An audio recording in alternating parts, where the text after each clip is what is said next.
Snark squad, babes, we are full. The wine. Out. And babes, we are here for the vibes. Happy Easter to everyone celebrating. Thank you. And, if you're not, we are wishing you the most chaotic, relaxing weekend ever. Literally. Cheers to drama, cheers to wine, and cheers to relationships so terrible they never ever find us. Oh, I will absolutely clink my glass to that. Yeah. May the red flags remain heavily contained within our television screens, honestly. Just far, far away from our personal text thread. Exactly. Like, let the absolute mess live on the screen, not in our actual lives. Though, honestly, my life felt entirely like a hidden camera reality show this morning. Oh, I know. I got the texts. I had a full-blown spiral. But wait, before we even get into my hallway trauma, Snark Squad, I need to look you all in the eyes and announce that we are still following traditions. The holy, sacred pillars of our Friday afternoons. Yes, we are upholding the pillars. And yes, the Indian takeout is here. It has officially arrived. It is here in all its glory. We have dismantled the brown paper bags. We have popped the plastic lids. The steam is literally rising. Yeah, this bread is currently taking up like every available inch of the coffee table. It is a feast of truly epic proportion. Oh. We are not holding back today. We've got the palak paneer. Yes. We have the spiced rice, the garlic naan, and the chicken curry. And I just need to go on the record right now, like with a mouthful of food. And yes, I will be eating mid-sentence today. Do not come for me, the palak paneer. Uh-huh. It is elite. It is creamy. It is buttery. It is the absolute peak of culinary existence. I am so emotionally attached to this dish right now. Okay, I hear your emotional attachment, but you are objectively structurally wrong. Excuse me. The paneer is great, sure. It's a solid supporting actor. But the garlic naan is the main character here. No, stop. It is the star of the show. Like, if we break this down, you cannot have the paneer without the structural integrity of the naan to scoop it up. I guess, but... The char on this bread, the excessive, almost aggressive amount of minced garlic, it is doing all the heavy lifting for the entire meal. Wow, okay, the disrespect for the paneer right out of the gate. The paneer is the luxurious, creamy blanket that makes the naan relevant. I strongly disagree. It gives the naan a purpose. But fine, I'll let you have your carbs. Pass me another piece, by the way. Gladly. I desperately need the comfort food because my morning, let me tell you about my morning. Absolute unmitigated chaos. Oh, I am fully aware. I received the all-caps text messages at, 8 in the morning? Yes. Complete with blurry photographic evidence. I am still vibrating with rage. I really am. So I opened my front door this morning, right? Just expecting a peaceful Sunday. Right. As one does. I have my coffee. I am in my softest silk robe. I am ready to just exist quietly. And I step out into the apartment hallway, and what do I find? Do tell the people. An indoor Easter egg hunt. In a shared, carpeted, echoey apartment corridor. Yes. Inside. Why? Why are we doing this? There were at least 10 kids. 10. At least. Screaming, like feral. Running up and down the hallway like they were storming a fortress. I am standing there, frozen, literally stepping over neon plastic eggs that are tucked under people's doormats. Under the doormats. Under the mats. And the parents are just standing there. Of course they are. Doing absolutely nothing. They are holding their little insulated Yeti mugs, just chatting about property taxes or whatever it is they talk about, while their offspring turn the third floor into an absolute war zone. Logistically and, honestly, sociologically, it is the most unhinged breakdown of the social contract I have heard in a long time. It was so bad. I was judging them so intensely through the phone when you were texting me. Like, if we look at this analytically, who outsources a backyard activity to a shared enclosed corridor? Nobody. Nobody normal. The sheer audacity to treat a communal fire escape road as your personal recreational facility. It's an analytical nightmare. Right. The liability alone. What if you, in your silk robe, tripped on a plastic egg filled with jelly beans, fell, and broke your ankle? I would sue. I would absolutely sue for emotional distress, physical damages, and disruption of my peace. You'd own the building. I looked at one of the moms, like, making direct eye contact, and I swear she just smiled at me. Oh. Smiled. While her toddler literally body slammed my doorframe trying to find a hollow chocolate bunny. Oh my God, the disrespect. We are in our soft girl era. We did not ask for this level of uninvited suburban chaos. It's a complete violation of communal living ethics. You don't bring outdoor chaos indoors. Exactly. It shows a fascinating level of entitlement, really, this idea that the public space is merely an extension of their private living room. Yes. It's tragedy of the commons, but, with with pastel plastic eggs. I am spiraling just thinking about it again. The noise, the sheer volume of it all bouncing off the drywall. Honestly, it was traumatic. Well, I need you to take a deep breath. I'm trying. Take a large sip of your wine. Yeah. Because while your hallway entitlement was deeply irritating, it is absolutely nothing, and I mean nothing, compared to the monumental disaster that is sitting in our inbox right now. Oh my God. The inbox. Snark Squad, you guys really delivered this week. Yeah. They outdid themselves. I thought my morning was bad, but you guys are out here living in the actual trenches. The trenches of modern dating. Yeah. We asked for your messy, shady, or stupid situations, and you handed us an absolute masterpiece of relational destruction. I am so ready. Let me pull up this submission. Are you ready for this? I am bracing myself. Read it to me. Okay, so the subject line is Easter ham and extra side pieces. Stop. Stop right there. It is already iconic. It truly is. Okay, here we go. It says, "Hey, Snark Squad. I am currently hiding in my childhood bathroom writing this because my life just blew up. Oh, no. I've been dating this guy for 6 months. Things were great, or so I thought. He invited me to his massive family Easter dinner today." Okay, big step. 6 months. Right. I show up wearing a pastel dress, Yeah. holding a freaking pie, trying to make a good impression. Oh, no. The pastel dress. The pie. I know. She came to play the perfect girlfriend. She baked. I'm already crying for her. The vulnerability of bringing a baked good to a family you haven't met. The psychological stakes were incredibly high here. But it gets worse. Of course it does. She writes, "We sit down for dinner. There were like 20 people there, a massive table. Suddenly the doorbell rings, and his mom answers it. Oh, God. She comes back into the dining room with another girl, a girl who is also holding a side dish. Shut up. My boyfriend goes completely pale. Turns out this girl is his coworker." No, a coworker. Let me finish the absolute insanity of this paragraph. I can't even. Not only is she his coworker, but she is his secret backup partner. Back up. He apparently told her that I was just his crazy ex who might show up to ruin things, and he told me that she was just a crazy coworker who's obsessed with him. Oh my God, the gaslighting. But because he is the dumbest man alive, he accidentally gave us both the exact address and the exact time for the family dinner. I am throwing up. I am physically ill. The sheer stupidity. Right. She goes on, "We are all at the same table," she continued. The same table. The tension is so thick you could cut it. The mom is confused, trying to seat us both. Yeah. And then, mid-ham slicing, literally, his dad has the electric carving knife actively buzzing in the ham. The cinematic detail here is incredible. The coworker and I start making eye contact and connecting the dots. Look at each other. We pull out our phones into the table. We expose the texts right there. Absolute chaos unfolded. I am screaming. His uncle laughed. His mom started crying. I grabbed my pie, stood up, and left. Tell me, what do I do? I am outraged. I am completely emotionally hijacked on behalf of this listener. It's a lot to process. How do you disrespect a holiday ham like that?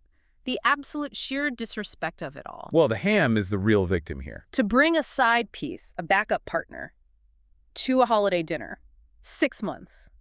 You gave this absolute clown 6 months of your youth, and he has a whole other parallel relationship happening in his cubicle. It's wildly bold. I want you to burn his life down. I want you to key his car. I want you to ruin his credit score. Okay, let's bring it down to a cool, analytical simmer for a second here. I am simmering. I am a rolling boil. Let's break down the mechanics of these red flags, because the logistics of this betrayal are fascinatingly terrible. First of all, the multitasking failure. He's an idiot. How did this man, who presumably holds a job, think he could pull off this level of simultaneous deception without the group chat finding out? Because men who cheat always think they are criminal masterminds when they are actually just finger painting with their lies. Precisely. He gave both women the physical address. And the time. That is not just shady. That is fundamentally logistically stupid. It shows a complete lack of operational security. Negative IQ. But let's look at the coworker element, because this is where the dynamic gets really messy and crosses a massive boundary. Yeah. Because they work together, the fallout isn't just a personal breakup. It's professional self-sabotage. I don't care about his professional life. I hope he loses his job. She needs to go nuclear. She needs to take those screenshots, print them out on glossy paper, and post them on his company's LinkedIn page. Glossy paper. Yes. Tag his CEO. Tag his direct manager. Put it in the company Slack. See, I disagree with the nuclear option. Why? A public meltdown feeds into the exact narrative he tried to spin. Remember, he told the coworker that our listener was the, quote, crazy ex. Ugh, true. Right. If she posts on LinkedIn, she looks unhinged. Instead, a cold, calculated HR report is infinitely more effective. I guess. You want to be the icy, untouchable queen who systematically dismantles his professional life through proper corporate channels. Why do you always have to bring logic into my spirals? I wanted a public execution. Because logic is how you win the war.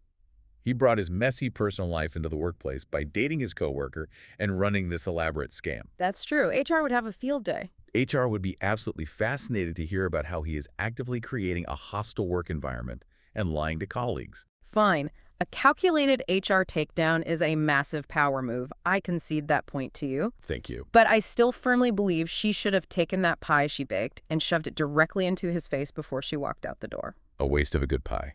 Grabbing the pie and taking it home was iconic, like, yes, protect your baked goods at all costs, but pie to the face, that is cinema. See, taking the pie was the ultimate flex of resource guarding. Yeah. It says, you do not deserve the fruits of my labor. Literally. So, our final verdict to you, listener, you handled it brilliantly by leaving the scene of the crime. Do not text him. Do not look back. Block his number immediately. Let the coworker deal with the immediate messy fallout at the office. But if you happen to have a mutual connection in his HR department, maybe just slide a PDF of those screenshots their way. Completely agree. The verdict is legally binding. He is incredibly stupid. You are an absolute queen. And we genuinely hope that pie was delicious when you ate it alone in your bathtub. Bathtub pie is unmatched.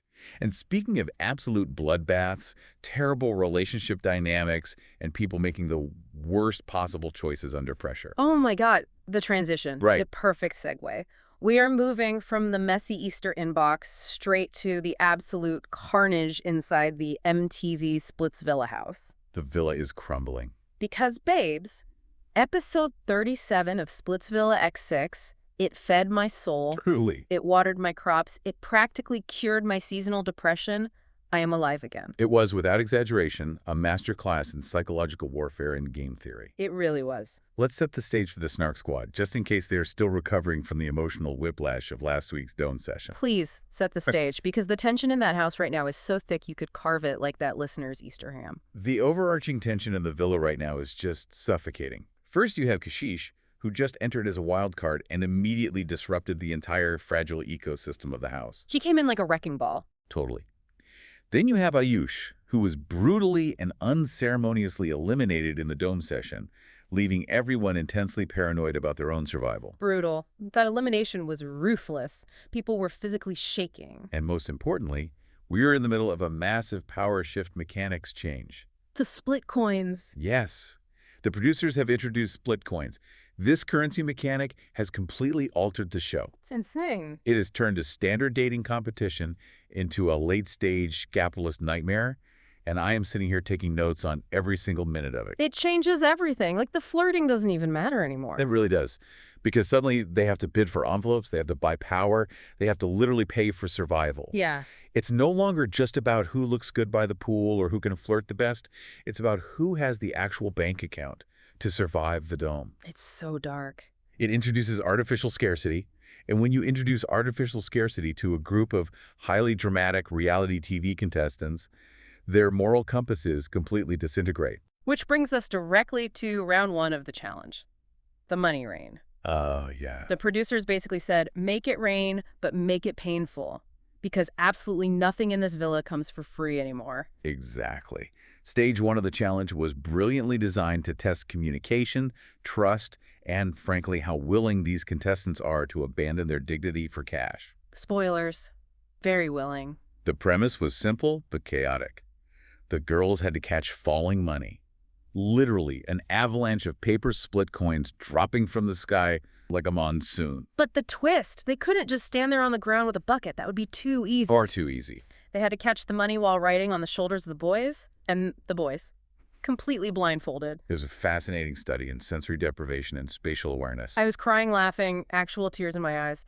There is a direct quote from the episode 1 of the contestants, I think it was in a confessional, said the girls were acting like flies to jaggery. Such a specific, evocative visual. And it was the most accurate simile I have ever heard.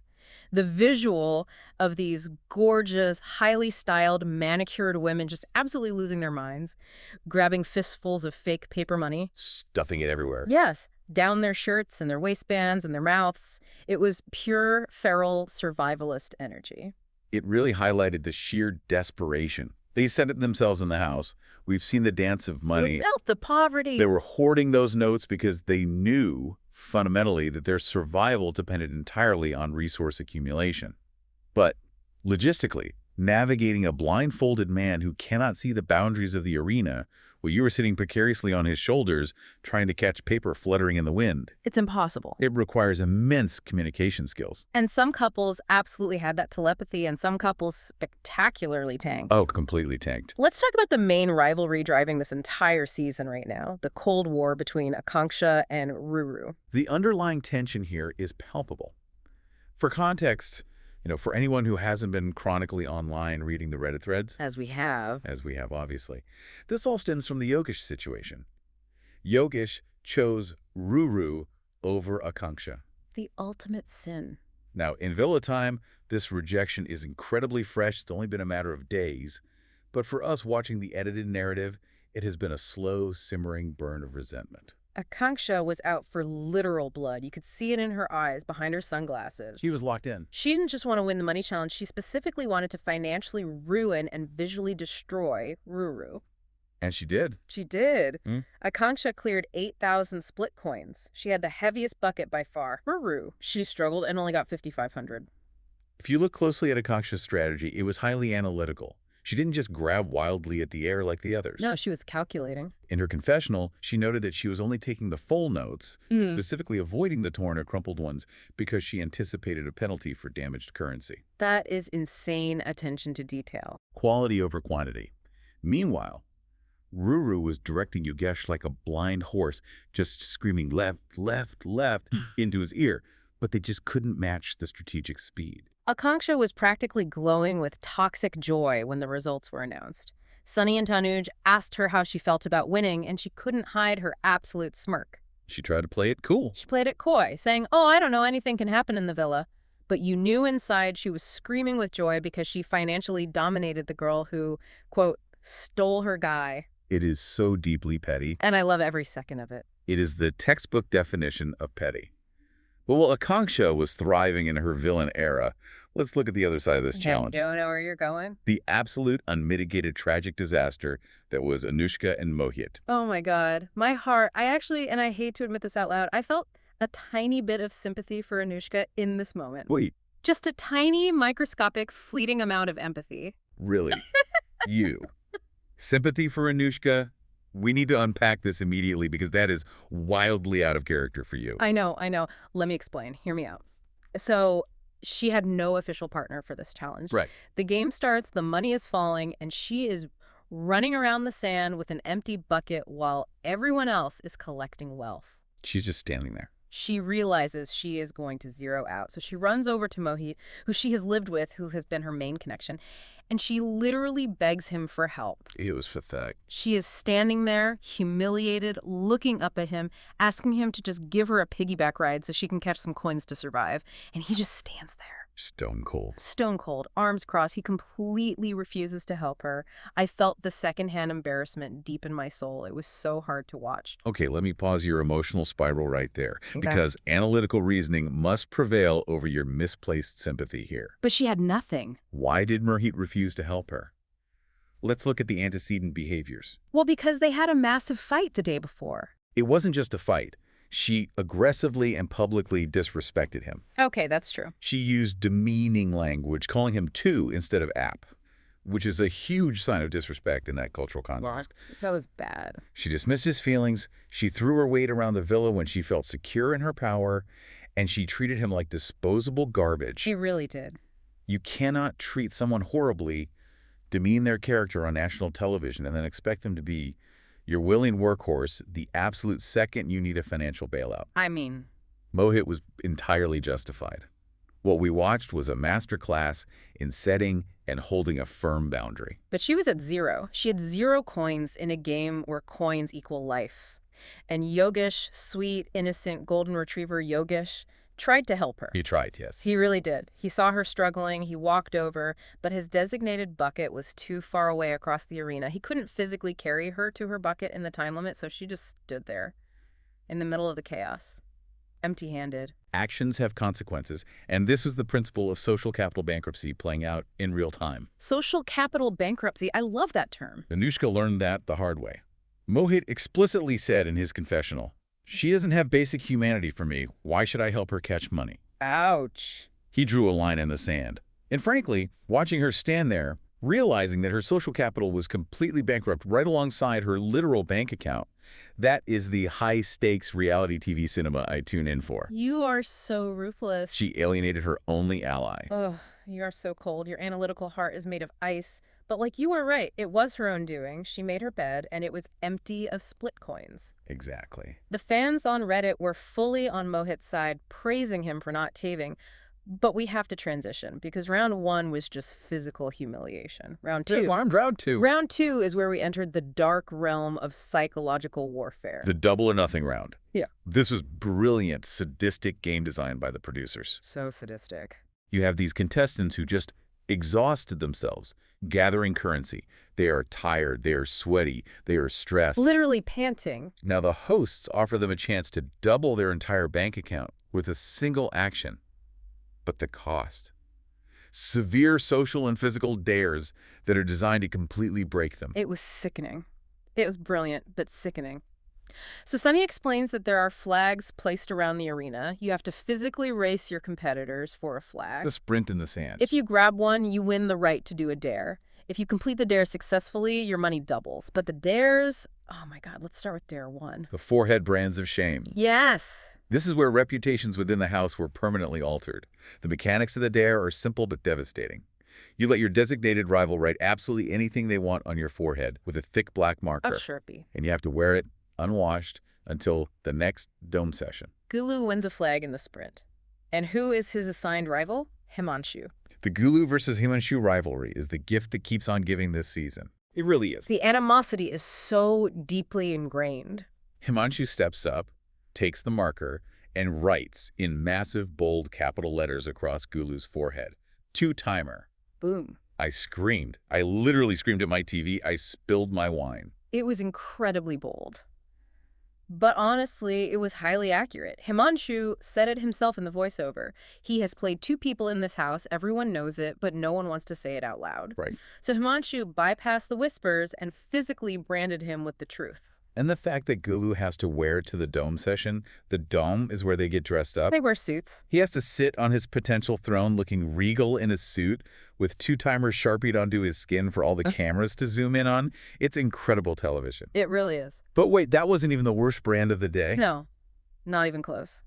We have to talk about Anushka and Akanksha, because this is where the episode went from messy reality TV to deeply toxic psychological projection. Anushka wins a flag, giving her the power to brand Akanksha. And what does she write on this girl's forehead? Homebreaker. Let's just pause and let the weight of that marinate. Homebreaker. I lost my mind. I was pacing my living room like a caged animal. How, in what possible universe, is Akanksha a homebreaker? She isn't. Let's look at the facts. Mohit dumped Anushka on national television. He rejected her in front of everyone. He ignored her when she was begging for help in the money task just hours prior. The relationship was over. Anushka's home was not broken by Akanksha. Her home was already condemned by the city planners. The roof had caved in, the foundation was rotten. The live threads were on absolute fire about this exact moment. The fans were furious. I was one of them. One user pointed out exactly what you just articulated. Your man rejected you in front of the entire villa, and you blamed the new girl. Make it make sense. It is a textbook psychological case of displacement. Anushka cannot handle the ego-shattering reality of rejection from Mohit, so she is displacing all of that venom and humiliation onto Akanksha, who simply did a physical task with him. It's the ultimate display of internalized misogyny. Blame the woman, tear the woman down, rather than holding the man accountable who actively and loudly chose not to be with you. It's easier to blame the rival than the partner. And Akanksha was so visibly hurt you could see her eyes watering, trying to hold it together. Because being branded a homewrecker on international television is an intense, damaging label. It is entirely out of line for the reality of the situation. But, Anushka knows how to play the victim-turned-villain role to secure screen time. She knows what she's doing. And then, to round out the branding, we had Sadhoff. Kyra wrote Pyar Mein Andi on her forehead, blind in love. Which is just so profoundly sad, because we as the audience know that Tane betrayed her, she was blind in love, she trusted him, and Kyra just stamped her ultimate vulnerability right on her face. The forehead brands were purely psychological torture. But Dare 2. Oh, don't. Dare 2 shifted into visceral physical torture. The raw egg nightmare. I am gagging right now just remembering the sound design of this scene. The sound design was awful. I had to physically look away from my screen. 5 raw eggs, cracked into a clear glass. You have to drink them in 1 minute to double your money. The sensory details alone were horrific. The squelching sounds, the visual of the unbroken yellow yolks sitting in the viscous clear fluid. Please stop describing it. Sorry. And did you notice how not a single girl stepped up for this dare? Sunny announced the rules, and the girls immediately, instinctively, backed away from the table. Smart strategy. It was entirely up to the men to secure the bag. As one Reddit user famously commented during the live watch party, men this season deserve better. Well, let's look at how the men handled it, because it varied wildly. Ron and Deep Tanshu, they stepped up, shut their brains off, and just gulped them down. Literally inhaled them. Ron mentioned he eats raw eggs for protein all the time, and he literally drank that glass like it was a hearty winter soup. It was disgusting to watch, but wildly efficient. But then there is Vishu. Vishu. Let's analytically break down the hubris and the sociology of Vishu in this exact moment. Vishu desperately wants to be the cool guy. He wants to be the smooth, unbothered, aesthetic reality TV star. Right. So he steps up to the table, grabs the glass of eggs, and tries to casually toss them back like he's doing a tequila shot in a slow-motion music video. And he fails spectacularly because performative aesthetics cannot override physics. No, they cannot. He didn't just spill a little bit. He cascaded raw egg yolk down his chin, all over his designer shirt, and onto the sand. Gross. He completely butchered the execution because he prioritized his masculine image and looking cool for the cameras over actually completing the mechanical task of swallowing the protein. It was so deeply embarrassing. The hosts were yelling at him, "You're spilling it, you're spilling it." He was a mess. And because he failed the dare, not only did he not double their bank account, but he got hit with a 2,000 Splitcoin penalty. Massive penalty. He actively lost money for his team because he wanted to look hot drinking poultry. It is the ultimate lesson in reality TV karma. Do the actual work first, pose for the camera second. His arrogance and vanity literally bankrupted his romantic connection. It was a massive, unforgivable, strategic failure. Okay, moving on to Dare 3, because this is where the verbal weapons came out and blood was shed, the roasts and backhanded compliments. This dare required intense verbal dexterity. One partner had to roast their rival for an entire minute straight without stopping, and the other partner had to compliment their rival for a minute straight. Let's start with the roast. Deep Tanshu versus Garesh. This wasn't a roast, this was a public execution in the town square. Deep Tanshu completely obliterated him. He did not hold back a single ounce of venom. He went right for the jugular. He said Garesh stands there like a useless veil in the dome sessions. A useless veil. He called out his complete lack of gameplay, his irrelevance to the plot, and then the line that literally broke the internet. Deep Tanshu leaned into the microphone and yelled, "Garesh has no upper lips." It was so incredibly specific, so anatomical, and so devastatingly petty. And Garesh just stood there. He froze. He didn't have a single comeback. He just took it with his blank smile on his face. Wait, nothing. Deep Tanshu finished by saying, "He talks more in his sleep than Garesh talks in the entire game." It was brutal to witness. But if Deep Tanshu was a verbal sledgehammer, Tane was a surgical scalpel. We have to talk about the compliment challenge between Tane and Himanshu. I am still recovering from Tane. That man is a psychological menace. Tane had to compliment Himanshu for a full 60 seconds. Now, most people would just take the easy way out. They would say, you have nice hair, you're physically strong, you wear nice shirts. Right, keep it basic. Not Tane. Tane delivered an absolute masterclass in the backhanded compliment. He weaponized politeness in a way I have rarely seen on television. He looked Himanshu dead in the eye, smiled, and said, "You burp at the table, but you apologize for it. That shows you have manners." I was screaming. I fell off my couch. If you break this down, it's analytical cruelty at its finest. It's a Trojan horse strategy. Yeah. By framing an insult, You have disgusting table manners and belch loudly in public spaces. As a compliment on his apology skills, Tane fulfilled the structural rules of the dare to double his money, While destroying him. while simultaneously completely eviscerating Himanshu's dignity. He also called him a mastermind, but in a tone that clearly implied he was a manipulative, untrustworthy snake. So good. It was brilliant. I bow down to Tane's intellect. The polite assassination, it was incredible. The subtlety of it was terrifying. But then, on the complete opposite end of the intellectual spectrum, we have Diksha roasting Akanksha. This was physically painful to watch, due to the sheer lack of wit. Diksha goes entirely off on Akanksha. She is yelling, calling her a terrible friend, saying she abandons people when they need her, questioning her character. And what does Akanksha do? The masquerade. How does the self-proclaimed mastermind defend herself? She stands there, looks at Diksha, and says, "That wasn't a roast, that was just storytelling. You're just expressing your feelings." It was arguably the weakest defense mechanism in the history of the franchise. It was purely embarrassing. You are on a high-stakes reality show, someone is screaming insults at your neck, and your comeback is a critique of their literary genre. Like she's an English teacher grading a paper. Actually, Diksha, this is a memoir, not a roast. Girl, fight back! Insult her hair, call her outfit cheap, do something. I cringed so hard I think I pulled a muscle in my neck. It showed a critical lack of adaptability. Akanksha is fantastic at plotting behind the scenes when she has hours to think, but in face-to-face, rapid-fire confrontation, her brain completely froze. And finally, that brings us to Dare 4, the Sevak era. The servant twist that is going to ruin lives. This is the overarching twist that is going to drive the entire narrative and conflict of the next few The episodes. stakes are so high. If you got the flag, you get to make your bitter rival your literal Sevaks, your personal servant. And they are contractually obligated to grant you 3 wishes before the dome session. The power trip. I can feel the tyrannical power trip radiating through the screen. It's palpable. Himanshu becomes Gulu's servant.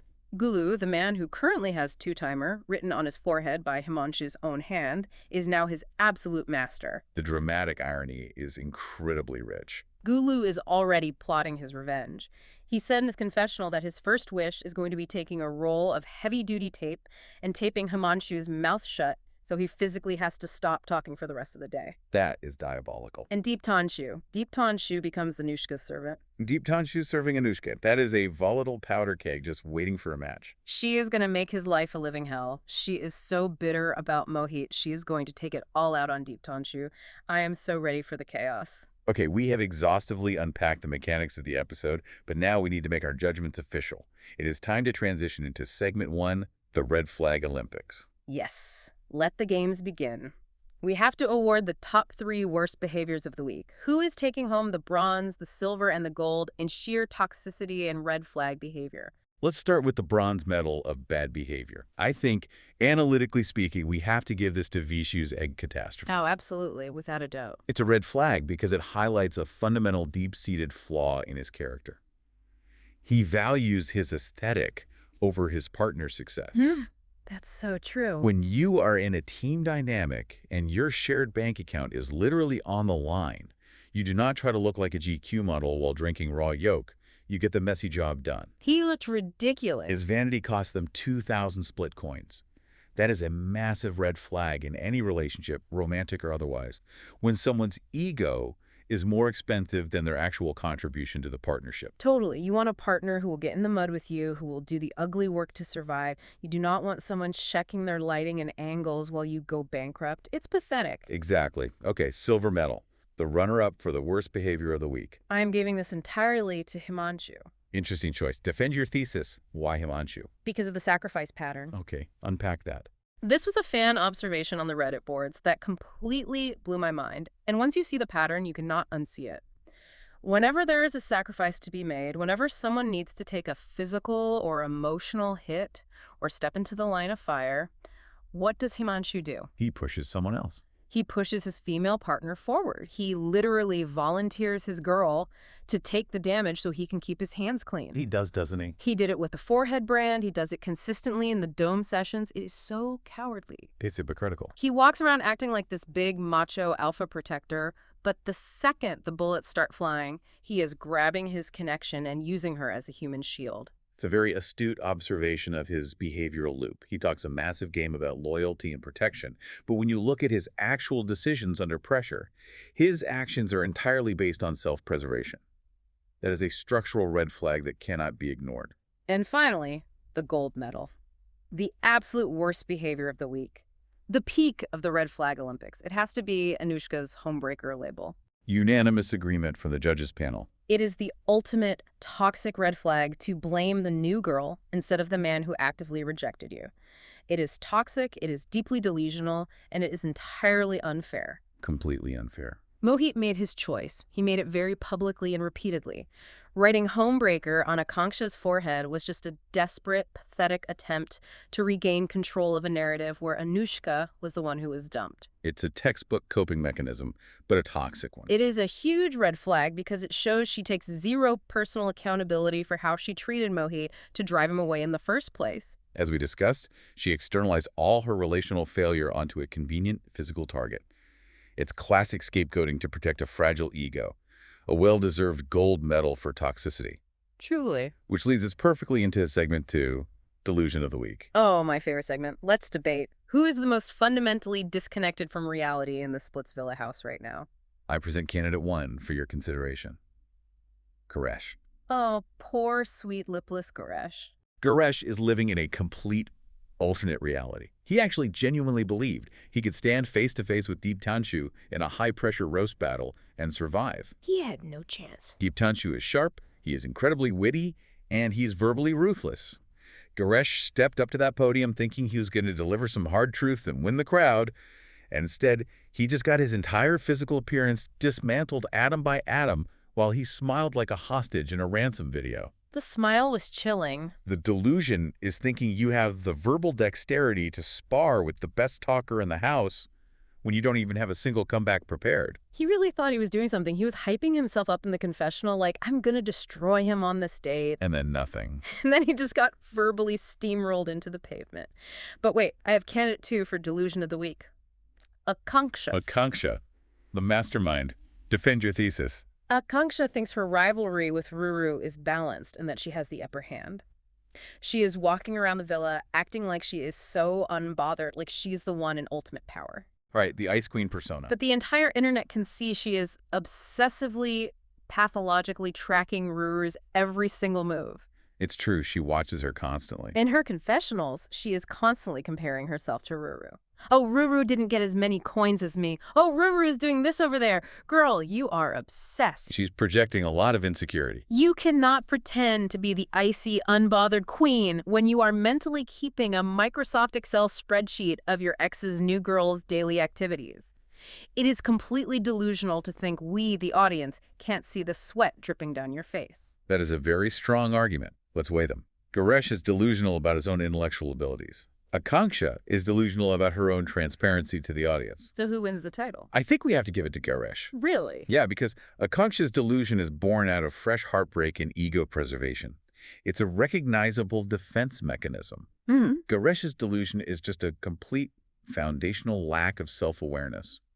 He genuinely doesn't know who he is in the social hierarchy of the house. Agreed. Goresh takes the crown for Delusion of the Week. We ruthlessly mock you, Goresh. Please go find your upper lip and come back to reality. Now let's move to segment 3, power move or embarrassing. We are going to rapid-fire debate the key moments of the episode. Oh. I will tee up the scenario, and you give the definitive verdict. I am ready. Hit me with the first one. First up, Gulu, willingly wearing the two-timer brand on his forehead to the dome session. Power move or embarrassing? Oh, I'm going to say power move. I completely agree. It is a massive psychological power move. Because if we look at the mechanics of bullying, it's only an effective insult if you run from it or show shame. Exactly. You have to be embarrassed for it to work. Gulu didn't cry. He didn't complain about the marker being permanent. He put on a stylish headband and paraded around the villa like that insult was a designer logo. He owned it. He fully owns his toxicity. When you lean into the villain edit, you completely disarm your enemies. Himanshu thought he was humiliating him, but Gulu just turned it into personal branding. Totally. He was like, yes, I am a two-timer. I have 2 girls who want me, and what about it? It drove Himanshu absolutely crazy that Gulu didn't break down and cry. It was brilliant. Ugh. Okay, next scenario. Tane's backhanded compliments to Himanshu. Unanimous power move. Oh, 100%. We already discussed the sheer brilliance of this, but it bears repeating. It was the politest assassination on television. It was art. To look your enemy in the eye, smile warmly, and detail their horrific table manners while pretending to praise their etiquette. It is complete psychological dominance. Tane proved he doesn't need to yell, swear, or raise his voice to absolutely destroy you. It was chilling.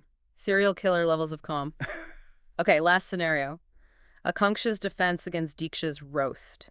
The infamous, that wasn't a roast, it was storytelling line. Purely embarrassing. 100% embarrassing. We covered it, but it was just so incredibly weak.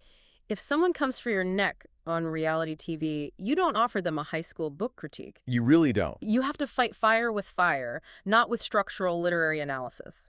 It showed a critical inability to improvise under pressure. Okay, final segment. Segment 4. Who's about to snap? The chaotic predictions for next week, because the pressure cooker is whistling, the steam is rising, and someone in that house is going to explode. The social dynamic has fundamentally shifted with the Sevak twist. Who is going to break first under the intense psychological weight of forced servitude? It has to be Deeptanshu. My official prediction is that Deeptanshu is going to absolutely lose his mind having to serve Anushka. Let's look at the variables at play here. Anushka is incredibly bitter right now. She has zero power in her romantic connections, so she is going to squeeze every single ounce of dopamine and control she can out of this Sevak situation. She is going to torture him. And Deeptanshu is not a submissive guy. He just spent a full minute screaming about Garesh's lack of lips. He's not going to quietly fetch water and peel grapes for Anushka. She is going to push him so far. I predict she is going to make him do something deeply physically humiliating. She's going to make him scrub the villa floor with a single toothbrush or fan her with a giant palm frond while she naps by the pool. Both highly likely. And Deeptanshu is going to hold it in for exactly 2 wishes, and on the 3rd wish, his ego is going to override the rules. He's going to explode, scream at her, and flip a table. I can feel the tension through the screen. It's a highly probable outcome based on his temper. However, my prediction lies with the Himanshu and Gulu dynamic.